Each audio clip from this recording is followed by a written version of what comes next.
Welcome in, Ofir Akunis, who's the Israeli Consul General here in New York. It's always good to see you. Thank you for having me, and happy birthday to my beautiful country, beautiful state. 77th Independence Day. I'm so happy.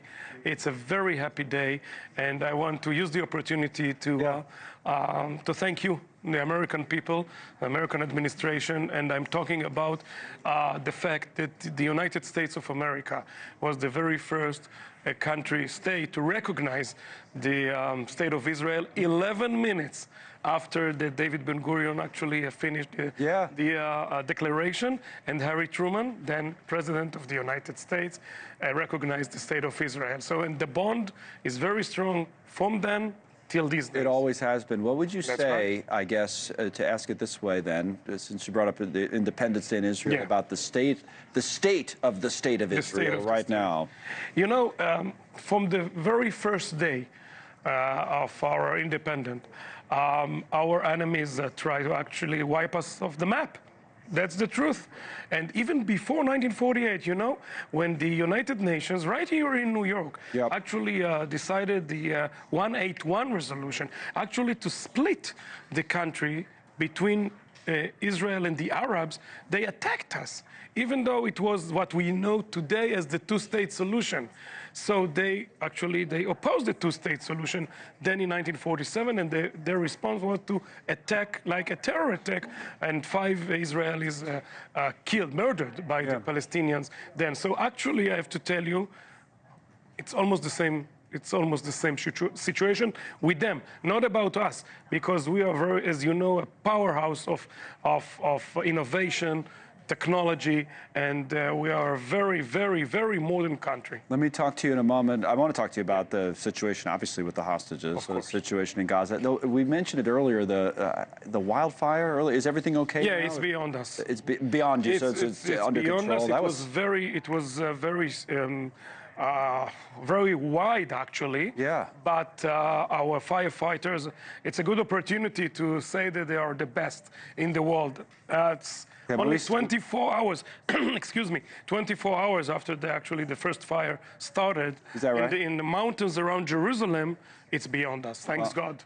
Thank you, firefighters. There you go. Well, yeah, we see it's amazing the work they can do. We see it here, of course, especially As I said, I don't want to be rude, but it wasn't the LA model. Oh, that was a disaster. And it was a terrible, terrible situation. Exactly. Okay, so I believe the numbers that we were given anyway, still remaining in Gaza, 59 hostages, 24 believed to be alive. I know the one American who was spoken to his parents, I believe, at the White House with President Trump again today, Don Alexander. So any update, any progress? What should people know? You know, we are talking all the time. The negotiation is ongoing, but the Hamas, they refuse to all these suggestions. The Egyptians, to the Qatarians, to our suggestions, they think that they're still in a very good position, and they're wrong. Because as you know, I don't know if we will see the map, but we can take over the Gaza Strip. I want to tell you something. We can take over the Gaza Strip in 1 day, if we want. And maybe they will force us to do it. Why? Because the Hamas refuse to all the ideas, as I said, to the Egyptians, to the Qatarians, to the Americans, of course, to Mr. Witkoff, and to our suggestions. So it won't be, you know, for a long time. So what by the way, the Minister of Defense said today, it won't be for a long time, and the Chief of Staff of the IDF also said the same thing. So we had that map popping up in the title, Israel redraws the Gaza map, and you're saying you could we can do it. But what is the government's plan in the near term? First of all, we want the hostages home. That's the very first thing. And the second thing, and by the way, it's together, because there's 2 goals to this war. We don't want the war, you know, to continue forever. We want that the Hamas will not be there for the sake of the Gazans. You know, it's impossible to live under Hamas regime. I'm talking about the Gazans. Well, I saw, I mean, the UN World Program, the food program, they said they've depleted all their stocks of food. You know, I mean, people are suffering in Gaza, as you know. I want to tell you something.